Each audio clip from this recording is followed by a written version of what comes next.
knowledge in this room, and there's an awful lot even more outside, that it's just terrific that anybody developing these buildings now can draw upon it.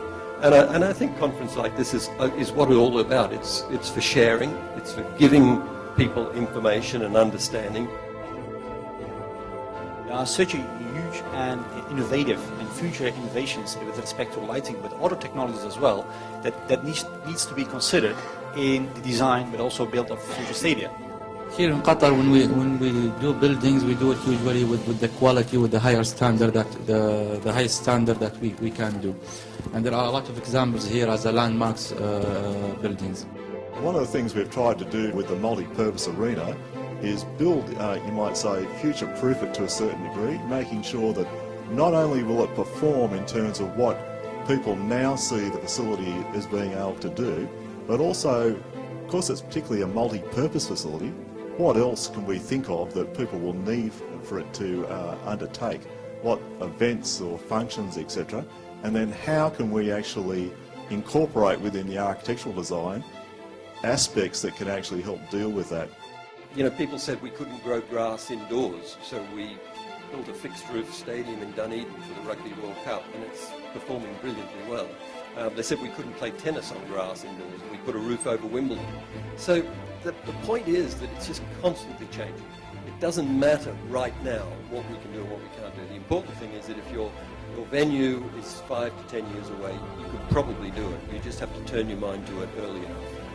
Today, this is the second summit that we are attending since last year, and I can see a great interest from many companies related to the architects, design, constructions and technology. The program and the agenda of this event today covers a lot of area that it's our interest as Qatar 2022. We always look forward to supporting Coliseum, and there's one main reason, which maybe Michael touched on, is Coliseum specializes in venue and in arena, in terms of design, in terms of construction, in terms of the technology. We believe that a forum such as this is important to us, mainly because, as many of you who have been following our bid and who have done a lot of research on Qatar 2022 are aware, our key selling points in the bid were revolving around technology.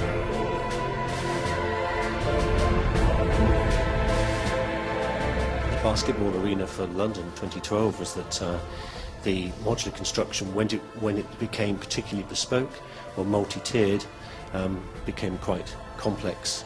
So I think the industry is evolving fast and needs to develop good, efficient ways to cost-effectively create truly bespoke facilities, and also to develop a market for the reabsorption of those facilities afterwards. I personally think with defining the final use of the venues and what a country wants to achieve with an event, I think that's defining in the end in how far the different venues can be done modular or just not modular.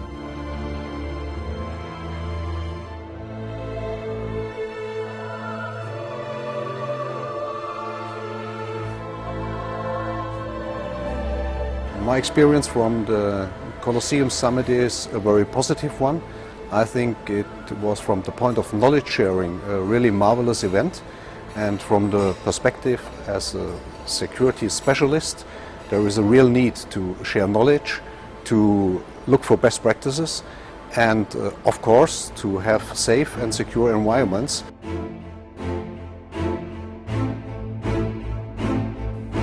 What we're trying to do is we're trying to create the legacy through sustainable means, and we have to address the problem.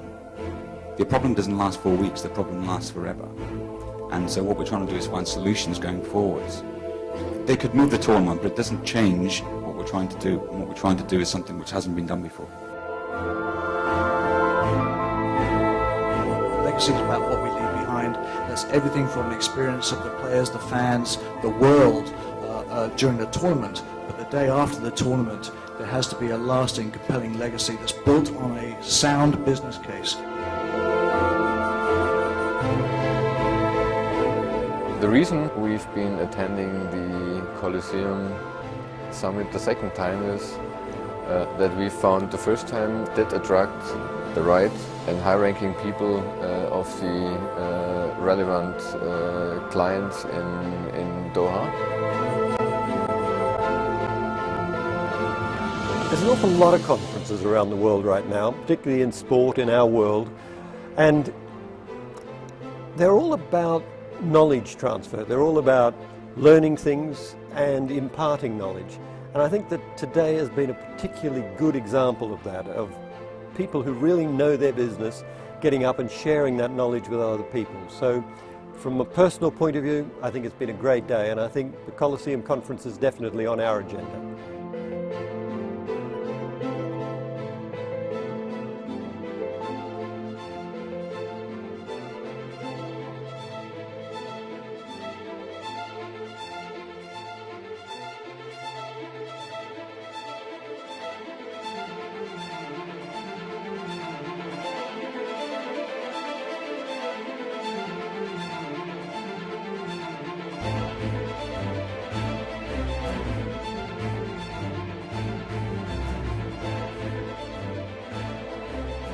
It was really an excellent day today with fruitful discussions, good presentations, and I really enjoyed my presence here during the Coliseum Summit in Doha.